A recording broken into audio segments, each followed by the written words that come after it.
Phoebe looked at the burnt pie, tears welling up in her eyes.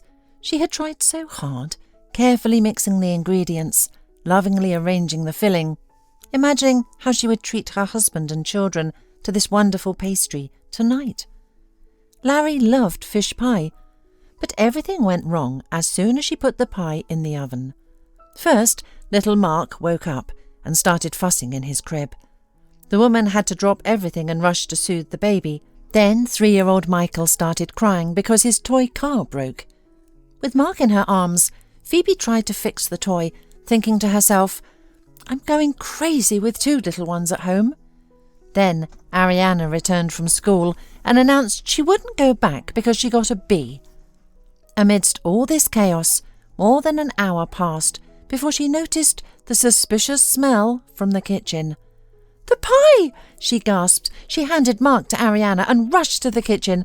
But it was too late. Smoke billowed from the oven, and the pie was a charred mess.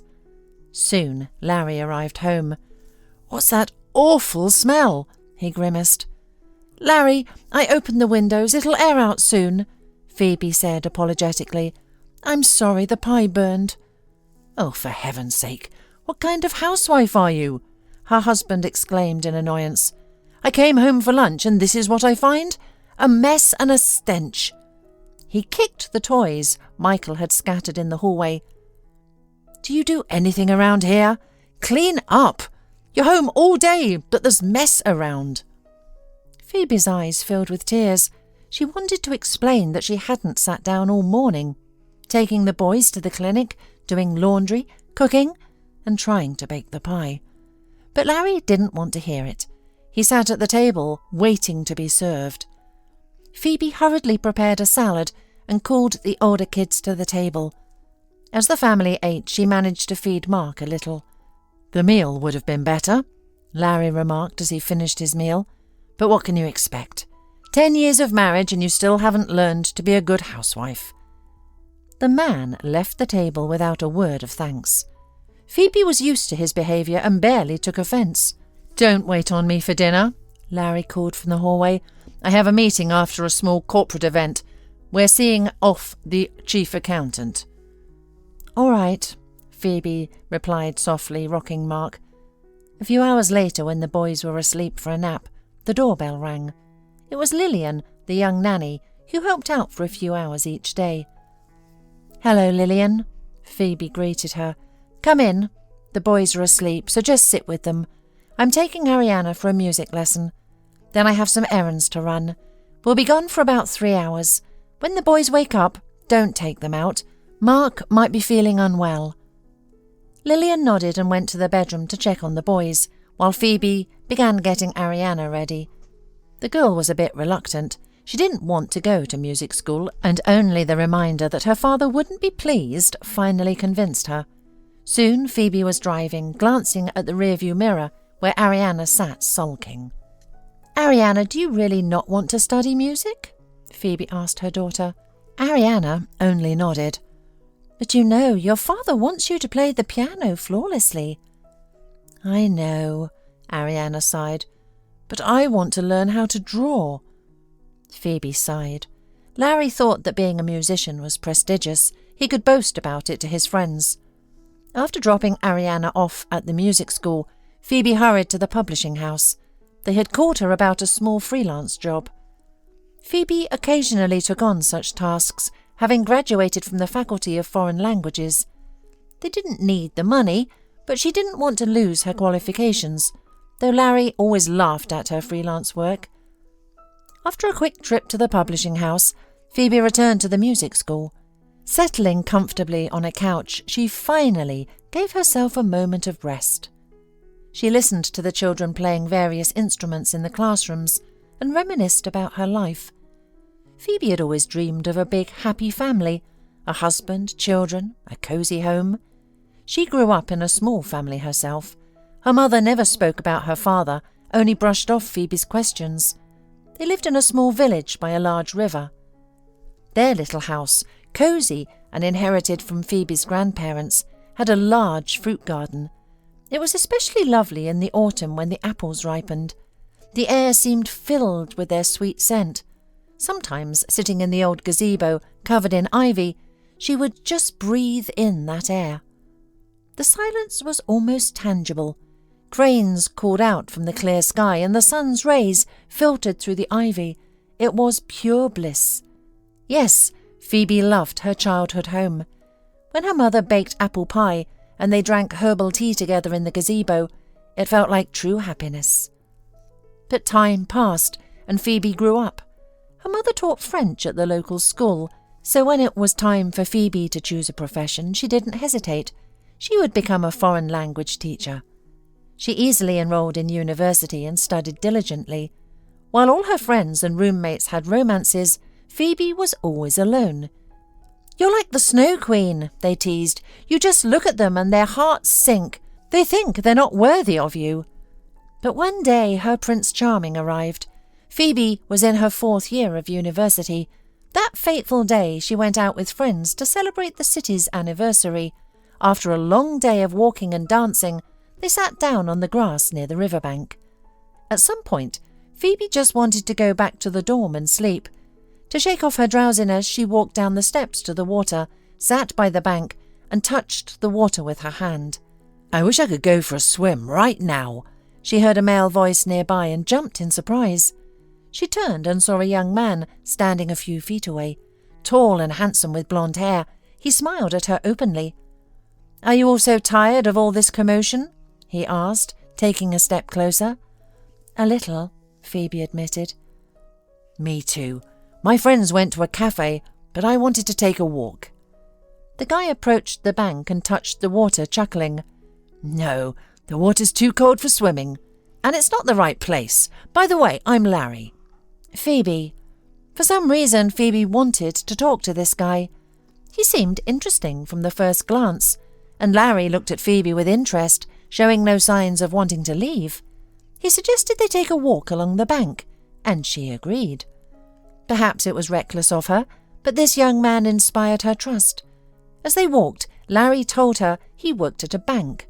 He was born and raised in this city, and his parents were professors at an economics university.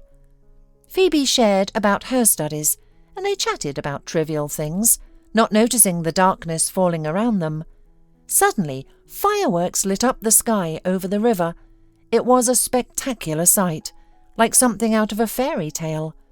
Phoebe stood there enchanted, feeling that her own life was about to become magical. Her prince was right there beside her. Afterward, Larry helped her find her friends, and even offered to give her a ride, but Phoebe declined, though she did jot down his phone number in her notebook when he dictated it. "He seems like a nice guy, Peyton," her roommate remarked with a wink as they rode home in a crowded minibus. "You should have let him drive you." But Phoebe just shook her head. She didn't know Larry that well yet. Still, she couldn't get him out of her mind. A few days later she called him. The Ice Queen had melted, replaced by a girl dreaming of love. Larry was delighted to hear from her and invited her to a cafe that weekend. Soon they were inseparable. Phoebe received her diploma while 4 months pregnant, and soon after they were married. Larry's parents weren't thrilled with his choice. They had hoped their son would marry someone wealthier, but they kept their disappointment to themselves and minimized contact after the wedding. Phoebe's mother, however, was overjoyed. She believed Larry would make her daughter happy. And so it seemed. Soon, Phoebe and Larry welcomed a baby girl. Larry was slightly disappointed, having hoped for a son, but he warmed up to his daughter eventually. Still, most of the responsibilities fell to Phoebe. When Ariana was 3, Phoebe decided it was time to pursue her career. "Career?" Larry asked, genuinely surprised. "My wife will stay home. I make good money." And it was true. They had a spacious apartment, a country house, and a car. And at that time, Phoebe thought her husband was right. She should stay home and care for their daughter. Then Michael was born, and caring for the children consumed all her time. She devoted herself entirely to her family, believing she was truly happy. She had a husband, children. What more could she want? Only her former classmate and friend Peyton tried to convince her otherwise. Don't you want to grow professionally? I understand that a husband and kids are great, but you need to be able to rely on yourself too. What if Larry cheats on you and leaves? How will you support yourself and the kids? Wait for his alimony? Peyton, Larry will never leave me, Phoebe protested, not wanting to even consider the idea. I believe that will never happen, but a woman should always look ahead. Phoebe, you need to find a job. But Larry doesn't want me to. So what? We won't tell him. Listen, I have a friend who works at a publishing house, and they need a French translator. Maybe you could try it. You don't have to work there officially. Just take on some projects in your spare time. What do you say? Should I call my friend? Phoebe couldn't refuse Peyton's persistence and agreed. At first, she didn't plan to call the publishing house, but then she thought, why not? At least she wouldn't lose her skills. She took on a few projects, and before long, she had been earning money from translations for several years.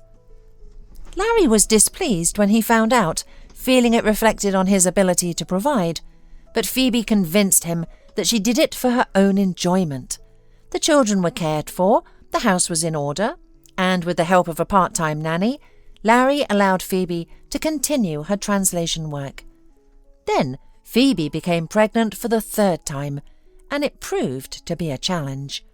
Early in the pregnancy, she faced complications, a threatened miscarriage, high blood pressure, and swelling. What kind of woman are you if you can't bear the child properly? The man demanded. Phoebe's reminder that they already had 2 children only enraged him further. He accused her of heartlessness, stupidity, and even laziness. When she was 6 months pregnant, doctors advised her to go on bed rest in the hospital, literally confining her to bed until the delivery. Phoebe worried greatly about her other 2 children, who were at home. Another issue was that their previous nanny had left due to her age. For a while, Phoebe's mother came from the village to help, but she couldn't stay until the delivery because she still worked. There was no help to be expected from Larry's parents. Larry found a new nanny himself. She was a younger woman than Lillian, who had recently graduated from a teaching college. However, she quickly found common ground with Michael and Ariana. Larry told Phoebe about this during his hospital visits, and she felt reassured that everything would be all right. Mark was born slightly prematurely, but it didn't affect his health. However, this third pregnancy took a toll on Phoebe's health. In addition to the usual postpartum issues, she developed serious hormonal disorders. Phoebe began to gain weight rapidly. If she weighed just over 70 kilos after giving birth, by the time Mark turned 1, her weight had surpassed 90 kilograms. Despite all the doctor's efforts and diets, her weight continued to increase. This greatly upset Phoebe, but the most painful part was that Larry started criticizing her, blaming her for the weight gain, and even mocking her. "Look at yourself," he would say. "Other women give birth to 5 children and look like sticks a month later, but you look like a cow." "Larry, it's the hormones," Phoebe would defend herself, tears in her eyes.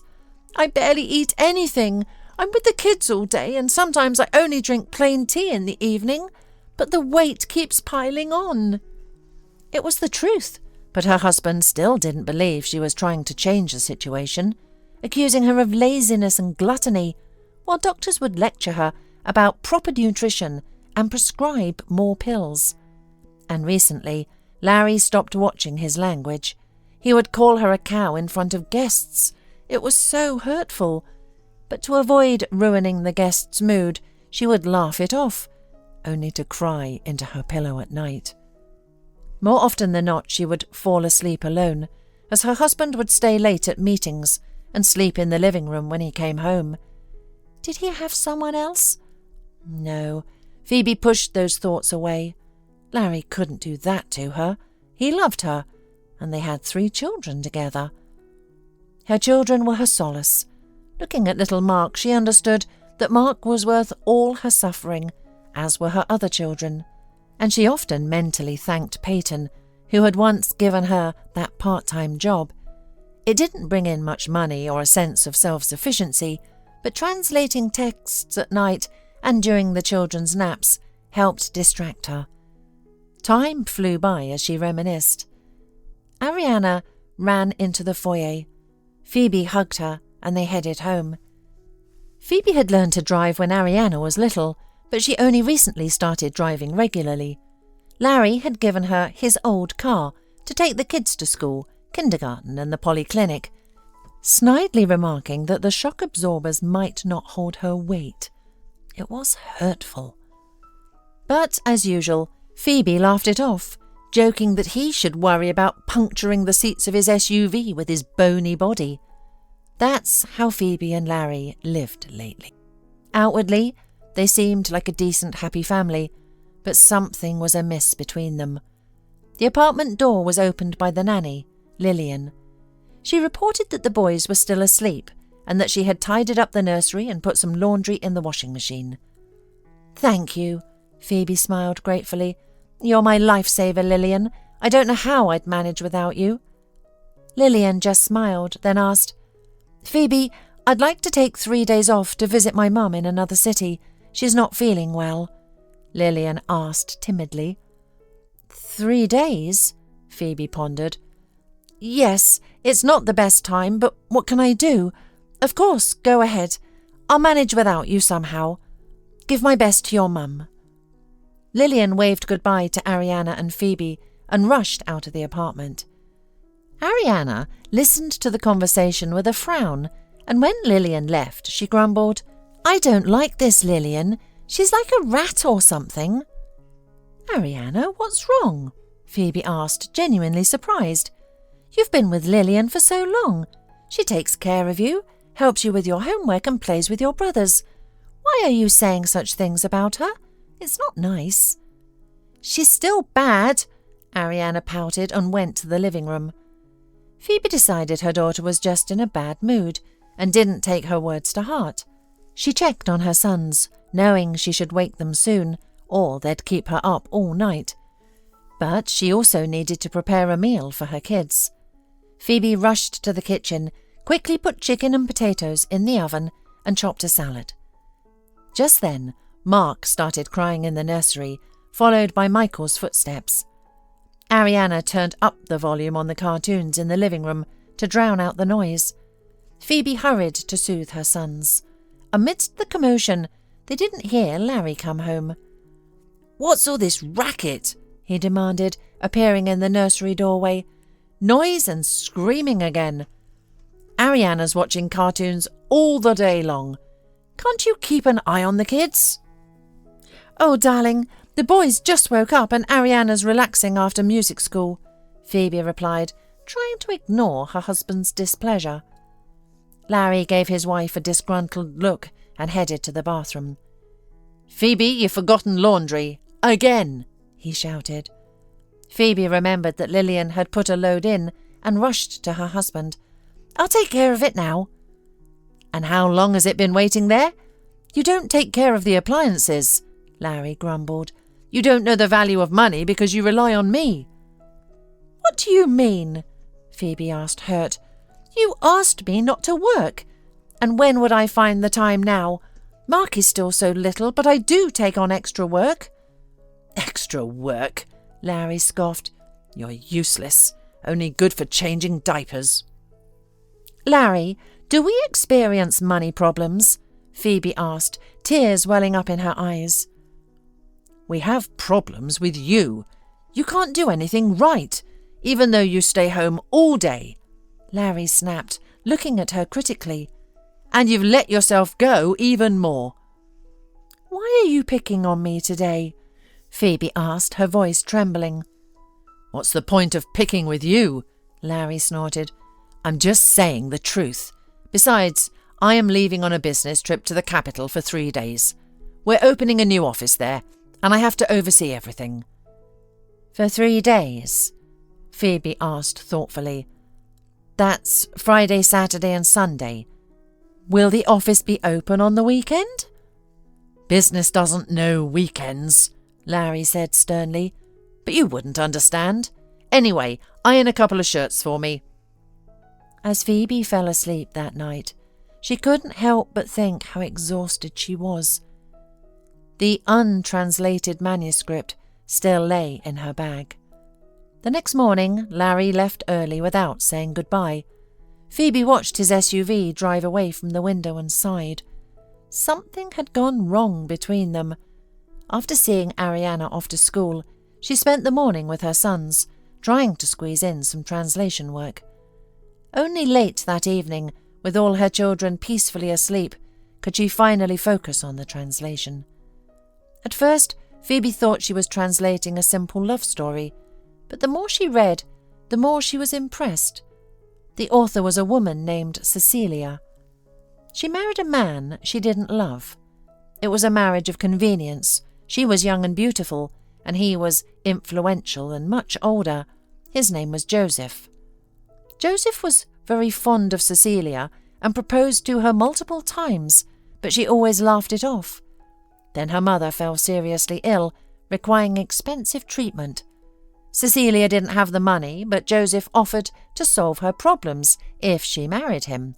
Cecilia, who loved her mother dearly, agreed.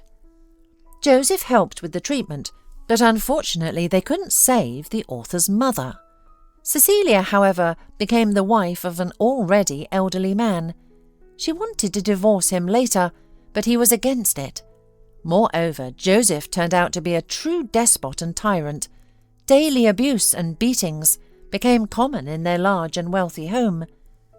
For many years, Cecilia dreamed of escaping her hated husband. She secretly saved money for her escape and even gathered some of her jewellery, gifts from her husband, and hid them in her mother's village house. The house stood abandoned. She did this so that if she ever divorced him, he couldn't take her jewellery away, and it would be her financial safety net. Though her husband was old, he still had plenty of strength. Then one day on the promenade, Cecilia met a foreigner. They struck up a conversation by chance. He asked of her directions to the library in bad English. It turned out that the man was from France. They talked a bit and agreed to meet again, and they did. Cecilia fell in love. But then her old husband found out about her affair and was furious. Joseph would have probably killed her if she hadn't managed to escape through an open window.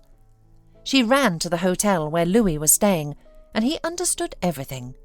Then, by a fortunate turn of events, they managed to flee the country together and lived happily in Paris for many years.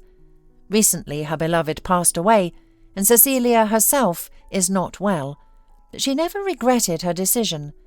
Only one thought troubles her: whether her mother's little house is still standing, and if someone found her jewels.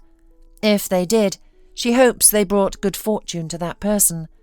If not, perhaps they could still change someone's life. Dear friend, reading these lines, you may use my treasures. I hope they bring you happiness. I sent this story to a publisher so that a decent person could benefit from it. I believe that someone who knows several languages is such a person. Phoebe read at the end of the manuscript. Following this was the address of the village, street and house number.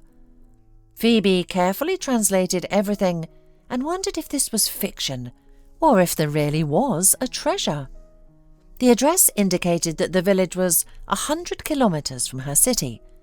All night, Phoebe couldn't sleep, thinking about what to do.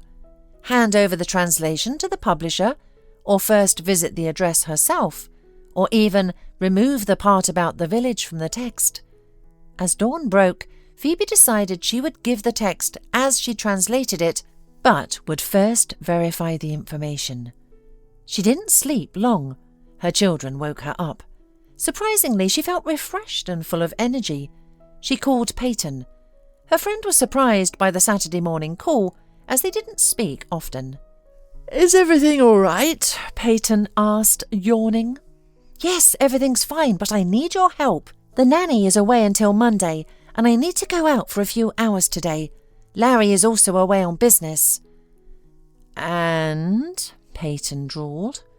"Peyton, Could you look after my kids, please? Ariana and Michael are home today, and Mark, of course. I can't take them with me."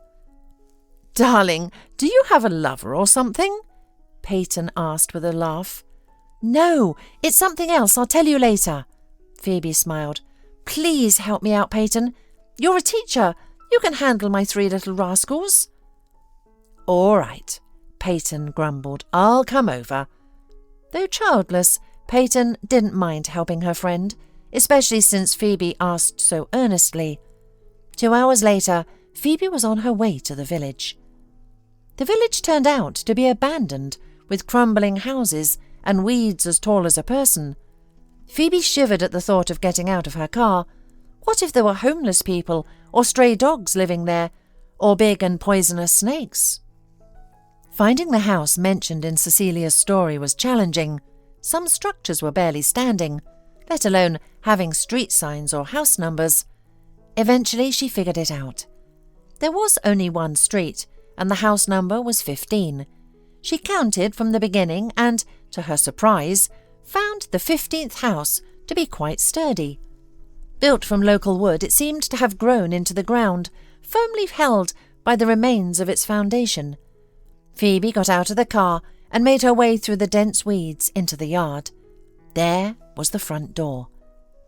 If there had ever been a lock, all that remained was a latch sticking out of the door. Phoebe pushed the door open with a creak and stepped inside cautiously.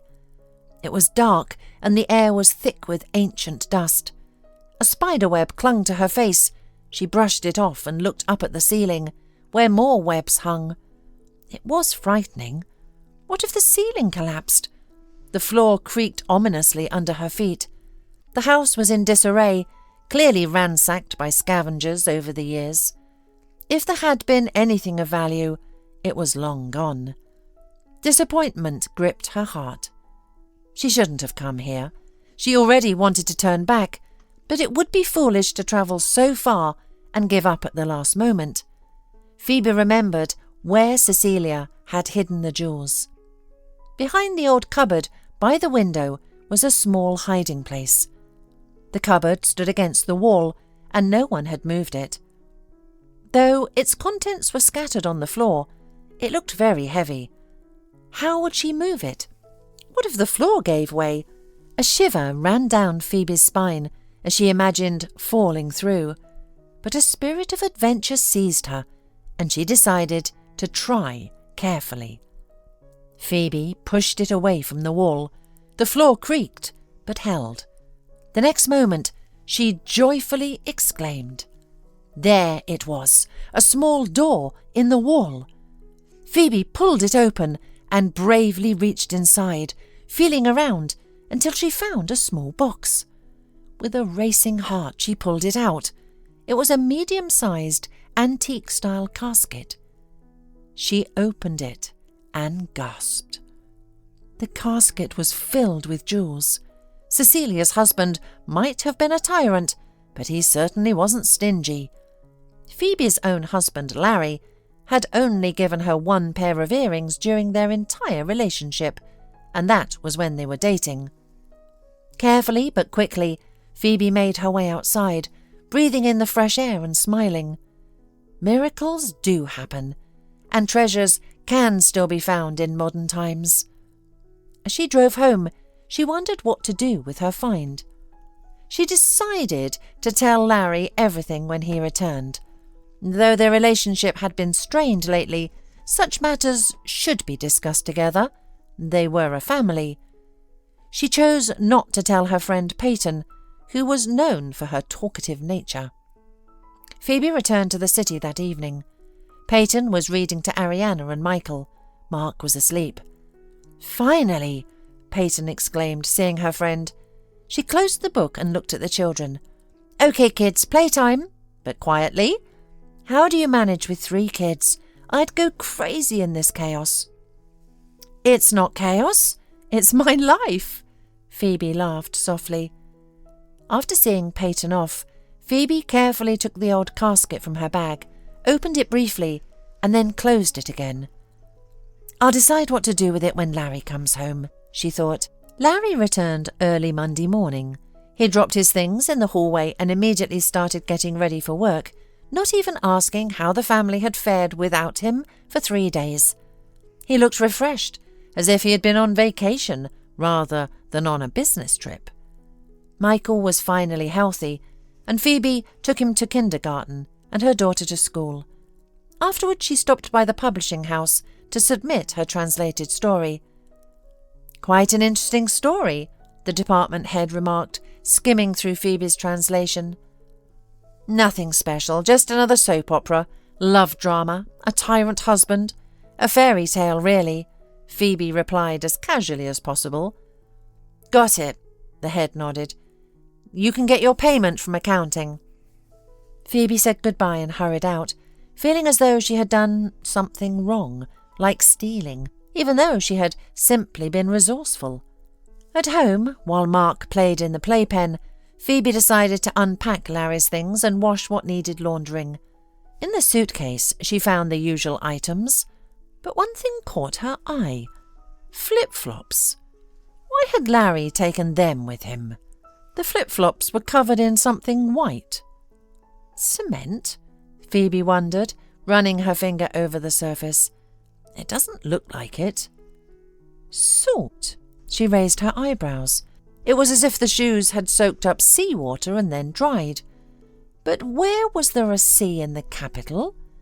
Or had her husband not been in the city at all? Where had he gone? She carefully examined everything in the suitcase and found a shoehorn with a hotel name on it.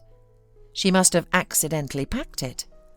Phoebe rushed to the computer to look up the hotel name and confirm it was in the capital, but the shoehorn belonged to a hotel in town on the seaside. The salt on the slippers, it was from the sea. Did this mean her husband had flown south for the weekend and lied to her? Who had he spent time with? The doorbell rang, interrupting her thoughts. She hurried to answer it. It was Lillian. She looked refreshed, as if she hadn't spent the weekend caring for her sick mother. "Hello," she chirped happily. "How are things here?" "We managed," Phoebe shrugged, lost in thought. "How's your mum?" "Much better," Lillian replied cheerfully. She went to Mark's room, while Phoebe stood in the hallway with a strange sense that she was being deceived. Or was it just her imagination? That evening, after the children had gone to bed and Larry was sitting at the laptop after dinner, Phoebe decided to ask him directly where he had flown. "Have you completely lost your mind? Is your brain addled by fat?" he snapped, hearing her question.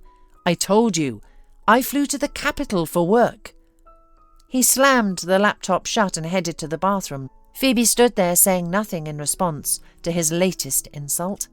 Then, hesitantly, she stepped forward and took his phone from the pocket of his jacket, which was carelessly draped over a chair. She had never checked Larry's messages before. For some reason, despite all their recent disagreements, she had trusted him. But now something clicked in her mind. Larry was hiding something from her. The water was running in the bathroom, and Larry was humming contentedly.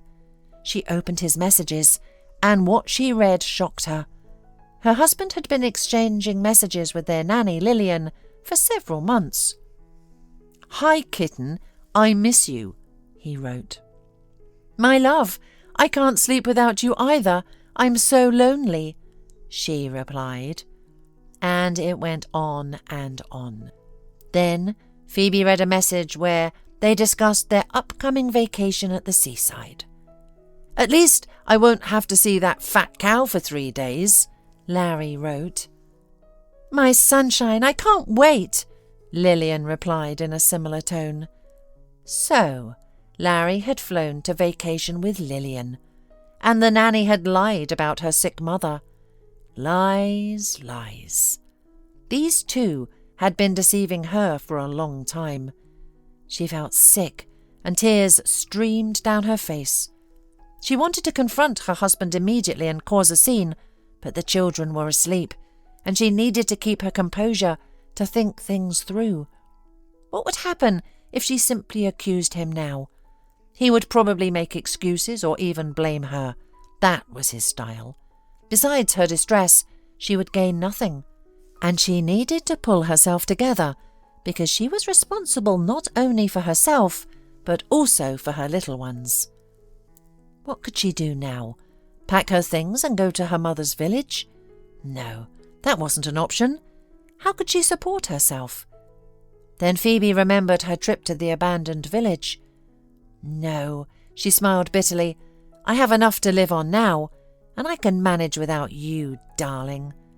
When Larry came out of the bathroom, Phoebe was getting ready to sleep in the living room. What are you doing out here? He asked, surprised. I'll be more comfortable here, she replied, without looking at him.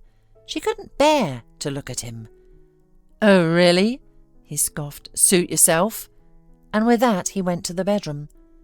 Phoebe lay awake half the night, thinking about what to do. She cried and thought, but one thing was clear. She no longer wanted to live with her husband. Yes, she had endured his mockery for the sake of the children, believing that there was still love between them. Yes, things had gone wrong, but she thought it was temporary. Now Phoebe realized she wouldn't put up with being walked all over.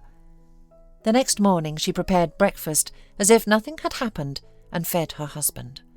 Larry ate the omelette and salad without saying thank you and left for work without kissing her goodbye. Recently, that had become the norm in their family, lately. If Phoebe hadn't read those messages, she wouldn't have thought anything of it. Now she understood why her husband behaved that way.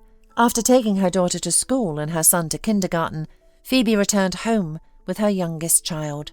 Soon, Lillian arrived. I no longer need your services, Phoebe told her at the door. Lillian looked at her in surprise. Is something wrong? Yes, something is wrong, she replied, looking Lillian in the eye. I found out you're sleeping with my husband. Lillian blushed, then paled, and finally smirked defiantly at Phoebe. Yes, Larry and I love each other, she said. He only stays with you for the children's sake. Get out of here, Phoebe exclaimed. With pleasure, Lillian sneered. I'm tired of pretending to be a caring nanny, and if you want to know, Larry and I have been together since you were in the hospital with your last pregnancy. And you're not ashamed to say all this to me now? Phoebe asked, trying to keep her voice steady. I'm not ashamed. Larry loves me, and he only stays with you for the children. He pities you. With that, Lillian turned and walked away, leaving Phoebe standing in the hallway. Larry returned home for lunch. Lillian must have called him and told him that Phoebe knew everything. What have you done? He shouted from the doorway. Why did you let go of Lillian? She'll be back tomorrow and will stay in my house. As long as I am here, she won't set foot in this house, Phoebe replied firmly. I'm your wife, and she— Larry, how could you? You were practically flaunting your affair in front of me, with the children right there. How could you? No need for these cheap scenes, Larry sneered. I'm a man and free to do as I please. Your job is to raise the kids and keep quiet. You're a housekeeper, nothing more. So, you admit you're cheating on me with her? Phoebe asked, her voice trembling. You went to the seaside with her instead of a business trip? Exactly, Larry smirked. I can afford it. I'm tired of seeing your unhappy face all the time. Lillian brings me joy. And you? You're supposed to clean, cook, and take care of the kids. You're the help, understand? And that's all you'll ever be. Lillian will move back in tomorrow. With that, he left, slamming the door behind him. Phoebe cried for an hour before suddenly calming down. She gathered Mark and went to the lawyer office, where she filed for divorce. The woman decided not to tell Larry about the divorce yet. She needed time to prepare. Larry wouldn't let her go easily. He was used to having her as a housekeeper. Would he try to take the kids? She doubted it. They were just accessories to his successful life. He only thought about himself, and now she knew it for sure. He wouldn't support her financially, and she expected meagre alimony. But she had the jewel box. She knew the jewels were valuable and understood selling them would be challenging. But she hadn't stolen them, she found them, so she could sell them legally. With the money, she could support herself and the kids for a while. After that, she had a plan. That evening, Larry didn't come home. Phoebe was relieved. It gave her time to think. The next day, after sending the older kids to school and kindergarten, she went to a pawn shop. Fortunately, Lillian didn't show up, or Phoebe might not have been so calm and determined. The old appraiser examined the jewels carefully. "They're from my grandmother," Phoebe lied. "I found them while cleaning out her summer house." The appraiser nodded and named a price lower than Phoebe expected, but still decent. She agreed to the deal. Leaving the pawn shop, she felt confident.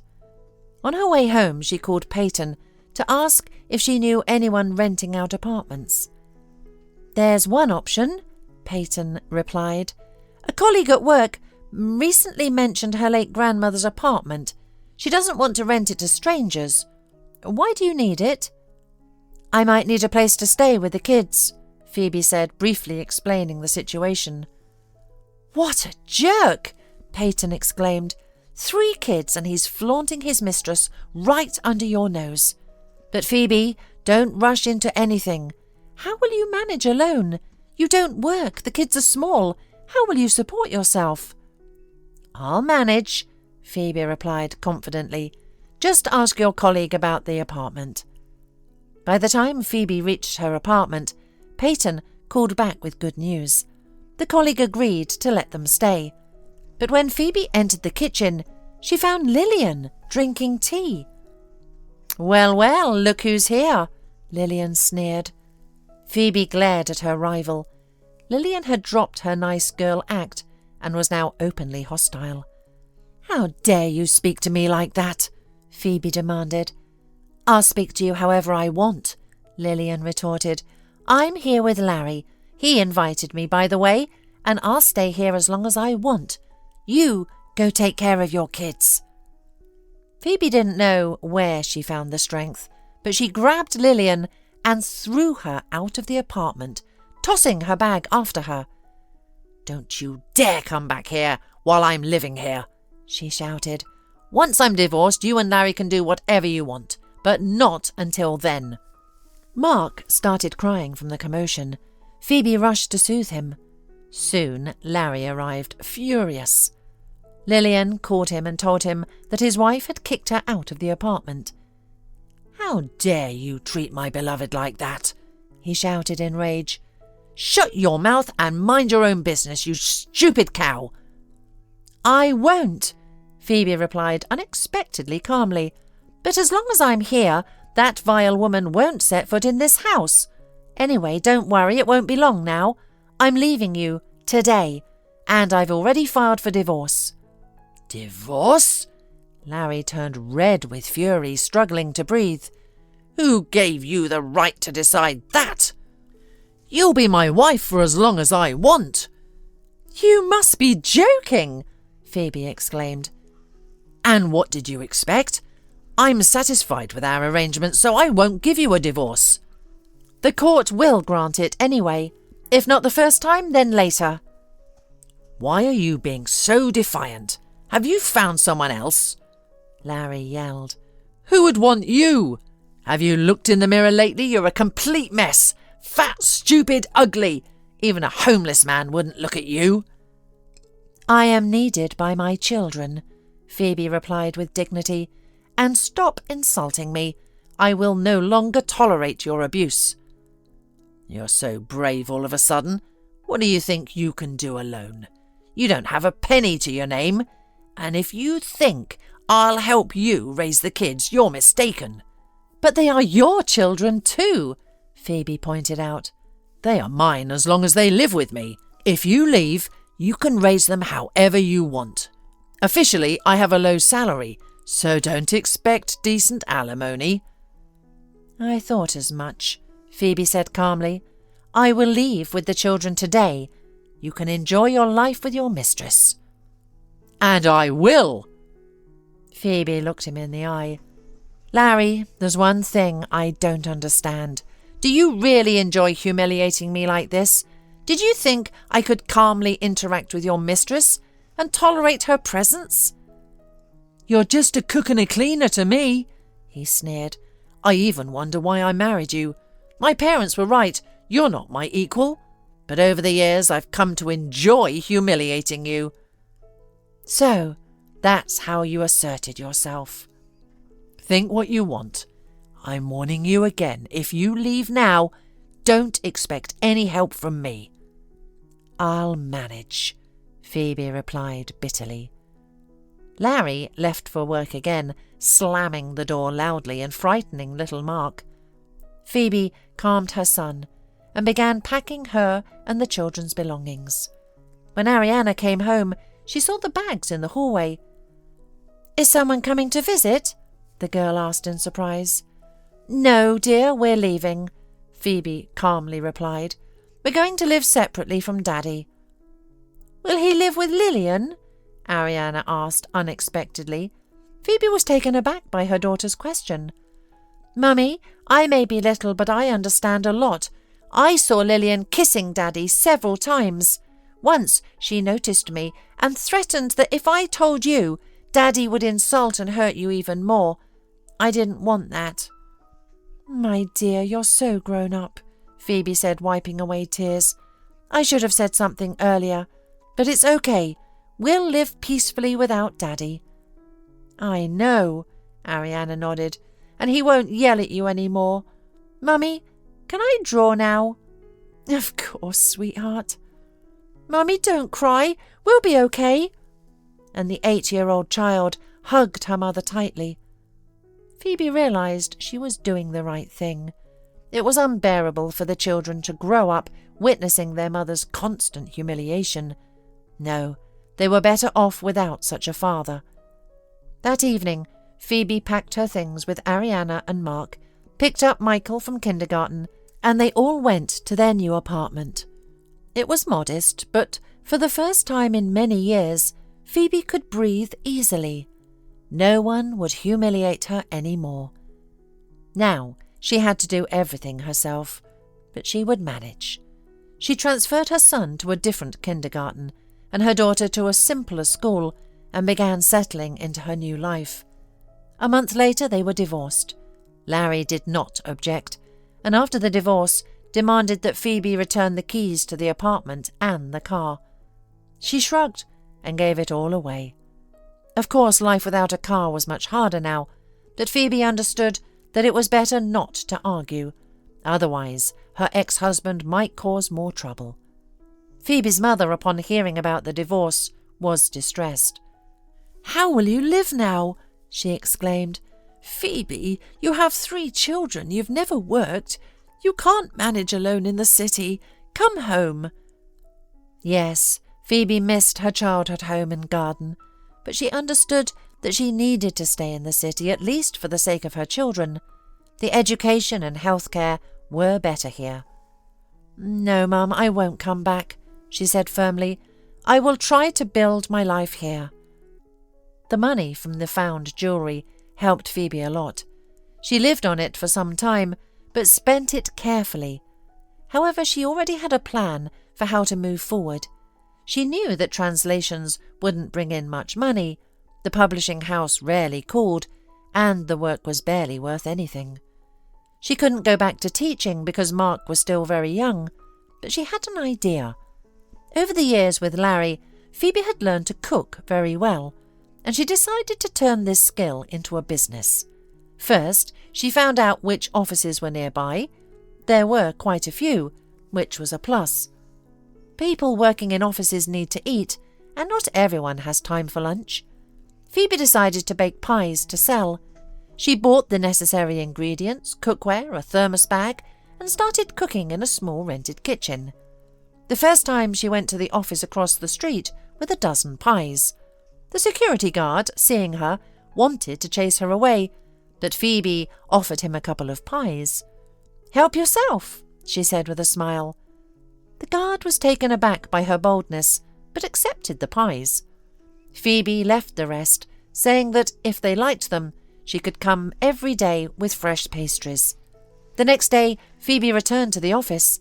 The guard saw her and smiled. "Brought more pies?" he asked. "Yes. I apologise for the boldness, but I'd like your employees to be well fed and happy, and my pies can help with that. Did you try them? They're good, right?" "I did," the guard admitted, "and our boss tried them too. He liked them." In short, he said she should come in. Phoebe went around the offices and sold all her pies in just 10 minutes. The workers asked her to come back the next day, and one girl asked if Phoebe could bake pies with berries. "Of course I can," Phoebe smiled, and from that day on, her business took off. Pies with cabbage, potatoes, meat and berries, everything sold out quickly. After the first office, several more were added, and now Phoebe was busy at the stove from early morning. After sending the children to kindergarten and school, putting Mark in a carrier and grabbing her bag, she went out to sell her delicious hot pies. Phoebe understood that she couldn't just sell pies without proper documentation, so she got a health certificate and other necessary papers. So she started making money from her pies. Not much, but enough to live on with her children. Larry provided no help. His alimony was tiny. 3 years passed. Michael started school, Ariana grew up, and little Mark was no longer so little. Phoebe continued to sell her pastries and was thinking about opening a small cafe. She shared her thoughts with Peyton. "Did you really make so much money from pies?" her friend asked in surprise. "There's rent, taxes, employee salaries. Where did you get the money, Phoebe? Or did Larry help you?" "I haven't seen him since the divorce," Phoebe said sadly. "He hasn't wanted to see the children even once. Can you believe it?" "No, I can't. But maybe it's for the best. The children are calmer now." "And so am I," Phoebe said with a smile. Peyton nodded in response. Yes, Phoebe had changed a lot over the past few years. She had become more confident, and she had noticeably lost weight. Perhaps all her worries had helped her overcome her hormonal issues and high blood pressure. Peyton often hinted to her friend that she should find a man, as it was difficult to be alone. "I don't need anyone," was all Phoebe said to her best friend, and she genuinely believed that no one would want her children either. So why bother looking for someone? It would only bring unnecessary worries. But returning to the conversation about money, for the first time Phoebe decided to confess to her friend where she got the small starting capital that helped her in the pie business. "What a story!" Peyton exclaimed in surprise. "And you kept quiet all this time?" "I was afraid someone might claim those jewels, but it seems quiet, and I still have some money left, just enough for renting a space and other expenses." "You're lucky, friend," Peyton laughed. "Who would have thought that a piece of paper could bring such luck? By the way, I have a question. The publishing house must have read your translation. Don't you think someone might have suspicions?" "What suspicions? I didn't steal anything from anyone. The confession clearly stated that whoever needs the jewels can use them. Besides, I haven't heard from the publishing house in a long time. I have other things on my mind now." "Oh, yes, you're a pie businesswoman now," Peyton laughed. "Yes, and I dream of having not just pies, but also various pastries and sweets in my cafe." "Then stop dreaming," Peyton exclaimed. "You need to act while you still have some of your treasure left." "Peyton, I only ask one thing. Please don't tell anyone about the jewels.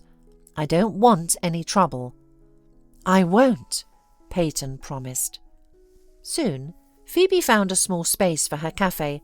It was a convenient location, formerly a canteen, with all the necessary equipment. The owner, who lived abroad, rented it out for next to nothing, having inherited it from an aunt. He didn't want to bother with selling it, so he hired an acquaintance to handle the rental. This option came at the right time for Phoebe. With enthusiasm, she set about arranging her cafe, and soon it opened its doors. Beside Phoebe, 2 other girls worked there. Isla was in the kitchen and Fiona was the waitress. The girls were energetic and skilled, and together they made the business thrive. Peyton, visiting the cafe, marvelled at how her friend had turned things around. Who would have thought that a former language teacher and stay-at-home mum, who had lost faith in herself, could achieve so much? Phoebe now looked fantastic, with no signs of extra weight, always well-groomed with a touch of makeup and her thick braid neatly styled. A true beauty. "Phoebe, you need a man," Peyton would say, sipping aromatic tea in the cafe. "Youth fades quickly. The kids will grow up and you'll be left alone." Peyton, recently married, was eager for her friend to do the same. "And when will I have time for that?" Phoebe would genuinely wonder. "I have customers, suppliers, dough to manage, a stove to fix, and school meetings or kindergarten performances to attend. I have no time for anything else." But one day, a chance encounter changed everything. That evening, Isla had left early and Fiona was feeling unwell and also went home. Phoebe was alone in the cafe. Fortunately, there weren't many customers, just a couple in love, an elderly man and a middle-aged gentleman. The couple left soon, followed by the elderly man, but the gentleman lingered, sipping coffee and eating a pastry in small bites, occasionally glancing at Phoebe. She kept looking at him, wondering when he would leave. The man was well-dressed, confident, and clearly in no hurry. Then Phoebe received a call from the nanny saying that Mark had a fever. She grew anxious and decided to approach the customer. "Excuse me, I need to close the cafe a bit earlier today. My child is sick. Please hurry. I still need to close up and call a taxi." The man nodded in agreement, finished his coffee and stood up. He headed for the exit, but then turned back to Phoebe. "If you're in such a hurry, maybe I can give you a lift." "That might be inconvenient for you. You must have your own things to do," Phoebe replied, blushing. "Not at all. I have no other plans tonight, except to help a beautiful woman." Phoebe was flattered by the compliment, but politely declined the offer. 10 minutes later, she was closing the cafe. She argued with the dispatcher over the phone. "What do you mean the taxi will be 40 minutes? You said it would arrive in 15. I need it urgently." The dispatcher said something to her, and Phoebe, irritated, hung up the call. Just then the man approached her. "I overheard your conversation," he said, "and I'd still like to offer my help. Let me give you a ride. My car is right there." He pointed to a large SUV parked near the cafe. "By the way, I'm Richard." "I'm Phoebe," the woman replied. "Well, I don't have many options. The taxi broke down, other drivers are busy, and my child is home with a fever. The nanny needs to go to the station urgently to meet someone from the family." "Let's go then," Richard smiled. Phoebe shrugged. He seemed like a decent man, not causing any alarm. She headed to the car, and soon they were driving through the darkening city streets. "You're the owner of that cafe, right?" Richard asked, keeping his eyes on the road. "Yes, it's been almost a year," Phoebe nodded. "You have a nice cafe, very cosy. I'm glad the place is in good hands." "The place? What does it matter to you?" Phoebe asked. Richard looked at her and smiled. "Well, you're renting it from me." "So you're the owner who lives abroad?" Phoebe exclaimed. "I didn't know you. I've only dealt with your assistant before. Why didn't you say who you were right away?" "I wanted to see how things were running from an outside perspective, and I must say, I'm pleased with what I've seen." "I hope you don't intend to take the place back," Phoebe worried. "No, not at all. I have plenty of properties," Richard smiled. "I'm actually in construction. I've lived abroad for several years, but now I'm planning to move back." "Things didn't work out abroad?" Phoebe asked. "No, that's not the reason." Richard shook his head. "I just got tired of being away. I want to come home. It's always better at home. The sky is bluer, and the women are much prettier." Richard smiled, glancing at Phoebe. She blushed slightly, pretending not to notice the compliment. They said their goodbyes at Phoebe's house. Richard asked for her phone number, just in case, as he put it, in case there were any questions about the rental. Phoebe gave it to him. She was a bit worried. What if Richard decided to evict her? But he didn't seem like a dishonest person. Richard called Phoebe the very next day. "I wanted to invite you to a cafe, but that's nothing new for you," he joked. "You know, I haven't been on a riverboat in a long time, so I'm inviting you." "Richard, your invitation is a bit hasty." Phoebe smiled over the phone. "I have 3 children, 2 sons and a daughter. If you wanted to invite me on an ordinary date, it probably won't work out, since I'll definitely bring my kids." "That doesn't scare me," Richard laughed in response. "Tell me when and where to pick you and your little gang up." Phoebe thought about it and agreed. She said she and the kids would be waiting for him at the house at 5 o'clock. The boys were thrilled when Phoebe told them about the riverboat trip, but Ariana pouted. She didn't want to go with some stranger.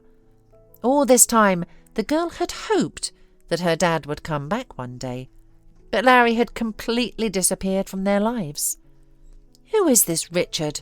Ariana asked her mum as they left the apartment. "Where did he come from? Why do we need him? Couldn't you take only us? Why do we need some stranger?"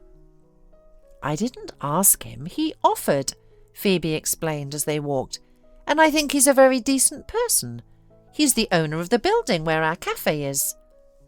She didn't notice that Richard was already standing by the entrance and had heard their conversation. "I really do seem like a nice guy," he said with a smile. Phoebe and the kids turned around. She blushed. "Oh, I'm sorry," she said, embarrassed. "It's okay," Richard reassured her. "Let's introduce ourselves." He looked at Phoebe's children. "I'm Richard." The children shyly introduced themselves. Then, throughout the evening, they warmed up to him and started calling him Richard. Even Ariana thought that her mum's new acquaintance wasn't so bad after all. They cruised on the riverboat. The kids chatted, ate ice creams and chips, while the adults talked. Richard told them about himself. "I was a late child," he said with a smile. "My father was over 60 when I was born, and my mother was 40. She worked as a housekeeper for him. When his young wife ran away with her lover abroad, he was devastated. My mother said he was a very difficult man. It's no wonder his wife left him. But my mother loved him dearly and tried to comfort him. And so I was born. My parents were never married, but I must give my father credit. He supported my mother and me until his death and left us an inheritance. Thanks to him, I received a good education and was able to make something of myself."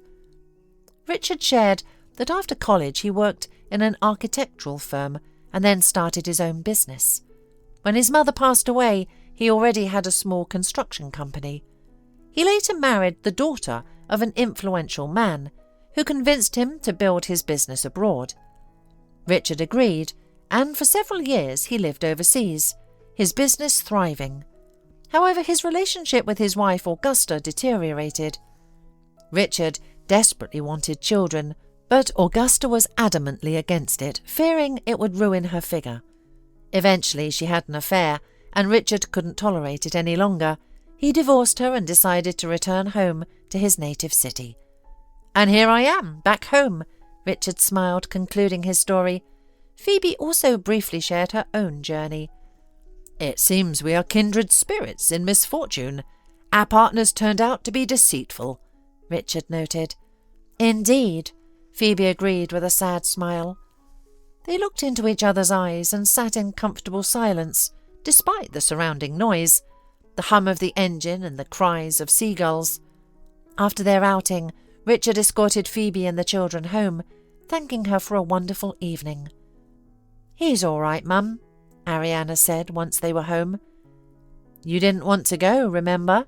Phoebe gently hugged her daughter. "Mum, is he courting you?" What are you saying? Phoebe blushed. Nothing like that. We've only met twice. Well, just so you know, we wouldn't mind if you had a romance, Ariana said seriously. I think Richard is a good guy. Phoebe just smiled, her heart fluttering. Could she still find happiness as a woman? As she drifted off to sleep, she recalled their outing and Richard's story. Suddenly something clicked in her mind. His tale about his parents, an elderly father named Joseph, and a young wife who fled abroad. Could these be the same people whose story she had translated years ago? No, it couldn't be. But what if Richard had appeared in her life to reclaim his family's valuables? Though he was wealthy, perhaps he still valued every penny. Phoebe spent a restless night, finally falling asleep near dawn. In the morning, she received a good morning text from Richard. She was unsure how to act around him now, but Richard was persistent in becoming part of her life. He invited her on walks, sometimes with the children, sometimes alone. They dined at restaurants and attended the theatre, and he was always a gentleman. Phoebe grew fond of him, but the past concerning the jewels still bothered her. One evening, Richard invited Phoebe to a restaurant. It was a special night. They were the only ones in the dining room, with musicians playing and waiters at their service. At one point, Richard took out a ring. "Phoebe, will you marry me?"